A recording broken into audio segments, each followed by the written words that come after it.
Anita here, and welcome to week 25 of the 52-week illustration challenge. And this week's theme was invention, and the same as last week, I came up with the majority of this idea on Twitch during a live stream. If you're interested in the live streams, there's a link in the description below. You can just visit it through there. But of course, sketches evolve, and since I've made the sketch, I kind of added a little bit and made it into a little tower. Just added a few details here and there. I will talk about this idea in a little bit. As you can see here, I have my paper stretched and I don't know what number now, but this week I've had a weird problem with the stretching. The paper was completely flat after, it got stretched, and then there was this one bubble in the middle, with just, not that I put that bubble there was no bubbles before, and then there was this one area on the surface which was just made into a bubble. And in the end it just disappeared. I have no idea what happened there. While I was painting and drying the paper, adding paint, drying the paper again, it just flattened out completely and disappeared, and it was fine. It was just something really weird. I have no idea what happened there. There was no bubbles when I was adding the staples. It just randomly appeared while drying. I don't know. But in this case, in case of this picture, I've decided to try something different. And as you can see here, I'm working with a lot of blue before adding any other color. And this is just a mixture of just Prussian blue and water. And I'm just adding basic shadows with blue first, trying to establish the darkest areas. And this is just an experiment. I've never painted like this before. I've decided to try how it would, I want to see how it would look like if I added the shadows first and then just covered that with a layer of watercolor. And the reason why I'm doing that is that I'm constantly trying to make my process faster and better and easier without losing that effect I'm looking for. And this is one of those moments when I have a lot of problems I wouldn't say that, but it's definitely harder putting shadows on watercolor, for me, on a layer of watercolor, than it is to put it on just plain paper. And so I figured, I'm going to try to put the shadows first and then just cover that with a layer of watercolor. And I'm happy with that. I will tell you immediately, I was actually happy with how it looked like in the end. But I have to think more about the intensity of the shadow, that a lot of it will disappear under the layer of watercolor, especially that I put quite a lot of layers on top. So that's something definitely to remember. But all in all, I'm pretty happy. And as you can see here, the picture I'm working on, the theme was invention, but this is more like, I would say, experiment. It's just a different take. I really don't remember how we came up with that specific idea. Because, when we are working on the stream, coming up with ideas for these themes, it's just there are so many ideas that at some point I'm just losing the track of what came from where. And in this case, I remember I wanted to draw a hamster, I think. And I wanted to have him have all this Frankenstein moments, like, oh my god, it's alive. And at some point we had different ideas what could be that thing he was working on. Eventually it would settle on a sandwich. Don't ask me how and why, just somehow it got to be a sandwich. So what he's basically doing is trying to invent the best sandwich ever. And he's using electricity for some reason he's using the thunder, or lightning in this case, to, invent the best sandwich ever. And he's a little bit of a crazy, inventor, crazy guy. So, yeah, it's totally random. So on stream, the idea we came with was basically that room inside the tower, and a little bit on the sides. And then I had the idea it would be in a tower. I thought it would be actually nice to just draw the whole tower, and I left an opening as if there was either we are peeking into the tower or there's just a hole in it, something reminding me of more of a game design. Again, the isometric games I really love so much. You know, just trying something different. Basically, that's it. And I wanted this, the whole background to be just one color, resembling the color of thunder, thundery, you know, stormy clouds. And we've had a lot of storms recently in Holland. So as you can see here, I just really got the color right. I think, at least for me, this color is perfect. It's a mixture of the same Prussian blue. I tend to use one blue during the whole process. In this case, this was a Prussian blue. Same as last week, I was using phthalo blue. And so I have added, I believe, burnt umber, I think, to the Prussian blue. And it created this kind of a little bit broken greenish blue. It was perfect for the thunder clouds. Even though they always seem to be so dark, like as in black, there is a little bit of green always, to me, at least in my eye. There's always a little bit of green in those clouds. And so this color was perfect.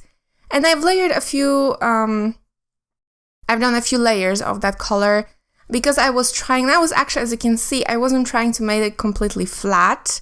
I wanted a little bit of that texture because thunderclouds, lightning clouds, just stormy clouds in general, they are not even. There's always a lot of going on. There's a lot of texture, and they're just, I don't know, I really wanted to get that effect, and also to create a nice dark background for the lightning. And here I'm covering the shadows with a layer of red, this reddish orangish color. It's just a mixture of a few colors. I wanted to try and have a red a roof for once. I usually do them in crazy colors, like blue, for example. So I wanted to have just a red one.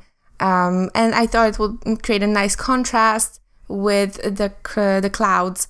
I don't know about you guys, but at least in Holland, recently we have those, I wouldn't say, like, they're like flash storms. They just go on for like 15 minutes and then there's bright sun straight afterwards. And so you have those dark clouds often in the background while everything else is completely bright. Did I just say blight? I can't even speak anymore. But it's completely bright and illuminated by the sun.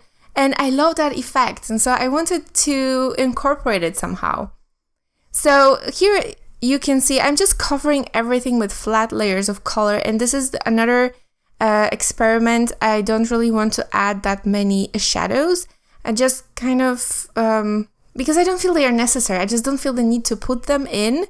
However, you know, you still need to give the shape to the object. And so I'm trying to keep them at the minimum, as minimum as possible, as minimalistic as possible. It's been a long day, guys. I'm actually painting this 2 days before I would normally paint it because I'm at the moment when this video is up, I'm actually in Poland on vacation. My mom just last minute, she ordered tickets for me to come to Poland and spend a few last nights in my childhood home because she's selling it, and in a few weeks she won't be living there anymore. And so I wouldn't have an opportunity to see my house for the last time. And she just surprised me last minute tickets. And that's why I've been really, really rushing to do it. I'm recording this on Sunday evening. And I've been rushing to finish everything for you guys, to finish the painting. That's why I'm a little bit not very on the top of my game. Okay, it's just very hard to English at the moment. Bear that in mind. Here I'm trying to add a little bit of extra detail, and I'm just using the same mixture of red I've used for the basic layer on the roof, and just darkening some of the shingles, the roof shingles. Just trying to give it a little bit more detail and point of interest, just to make them feel like they're three-dimensional and not just flat. And I'm not shading by any means. That was my big point, that I didn't want to add shading. I just wanted to slap color and get as nice results as possible with just flat color. And so by doing lots of details and by filling in just some areas with darker color, I'm getting the effect that I really, really like. But of course, this is where the point comes in, what I was talking about before, that the layer of blue that I put in at the very beginning, well, it was indeed much easier to put in shading beforehand. And as you can see, it is visible, kind of. It is kind of visible from underneath the layers, but that's because it should have been a bit darker. Next time I would try to put a darker layer of blue beforehand, or brown, or whatever color I imagine. Most of the time I use either brown or blue for the shading, so, you know, that's why I went with blue.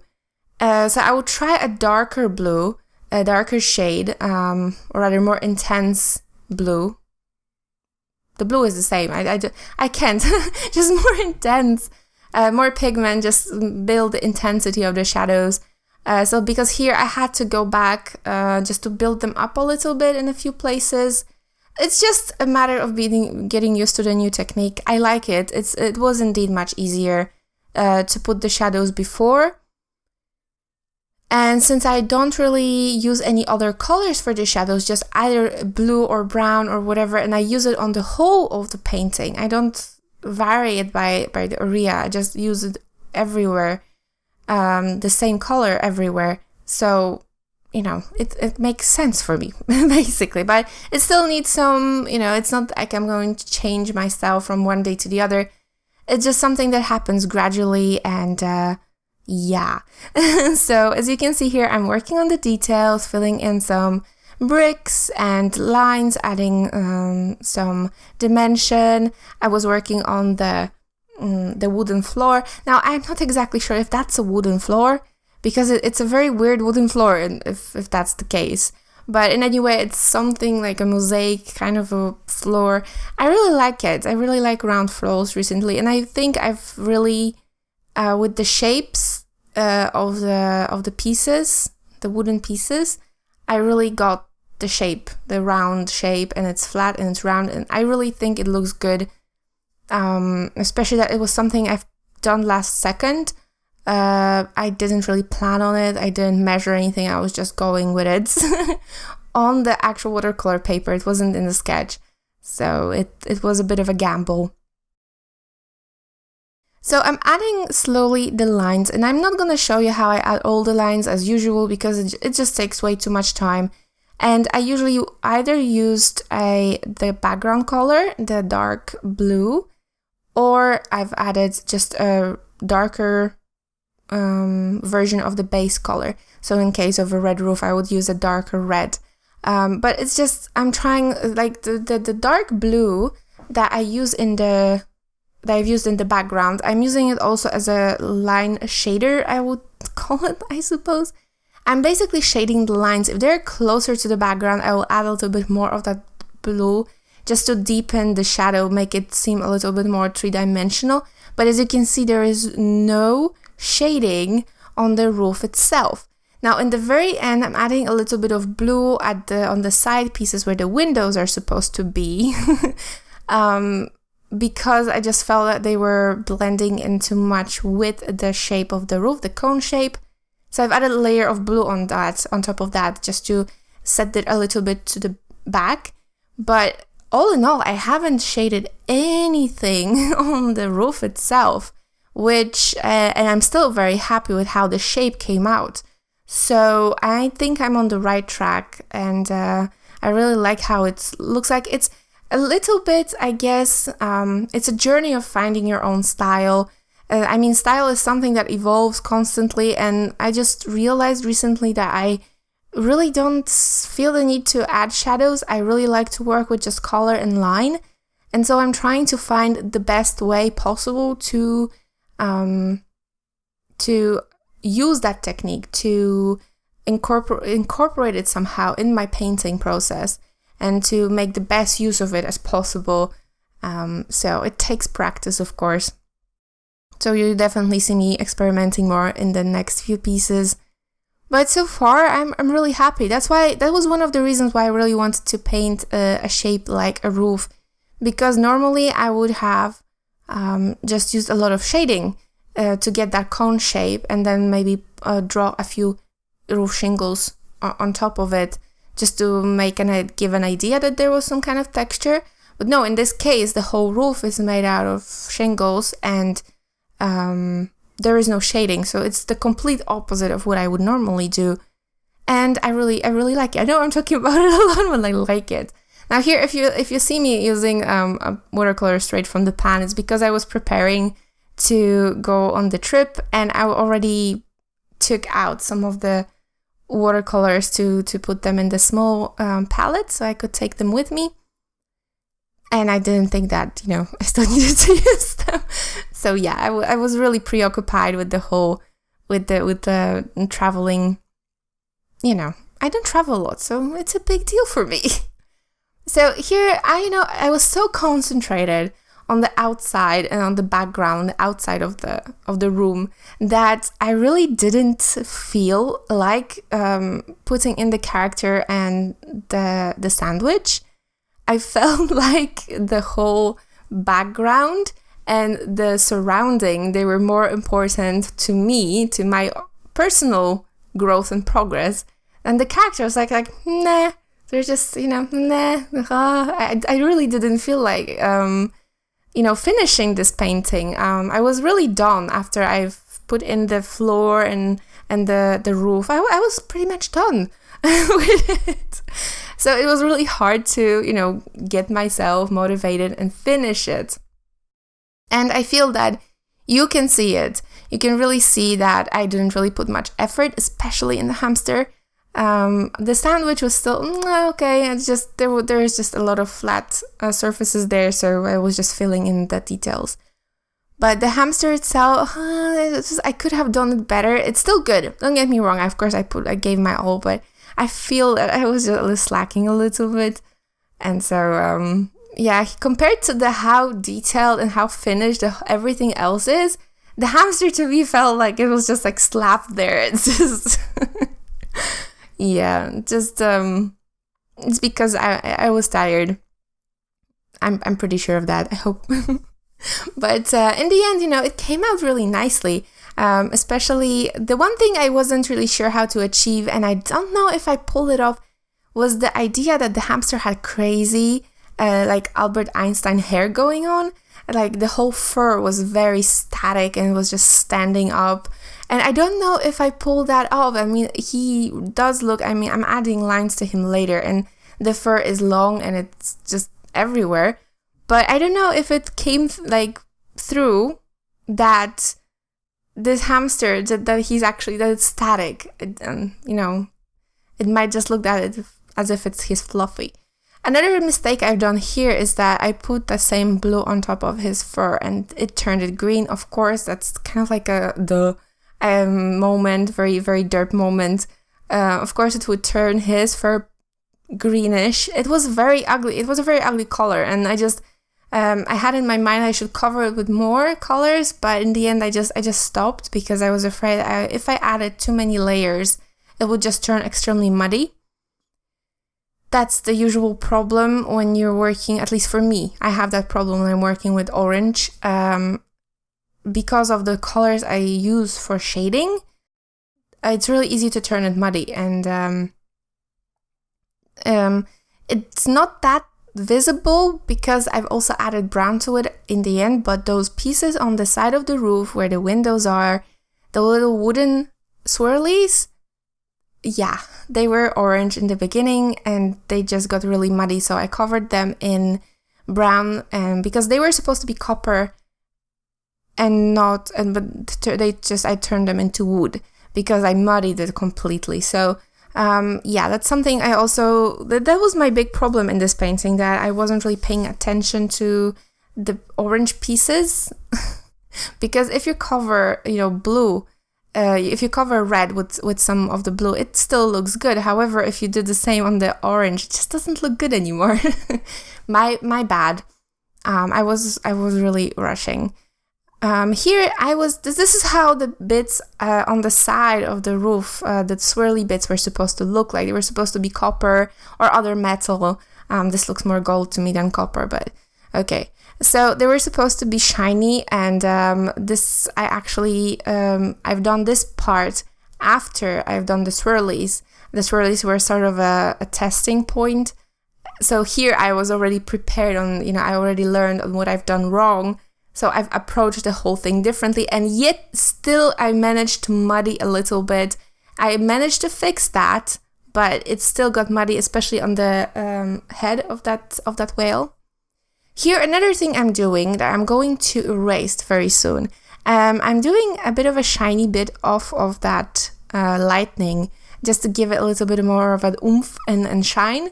And I hated it. As you can see, I am erasing it immediately because those layers of colored pencil, they created a very, very nasty looking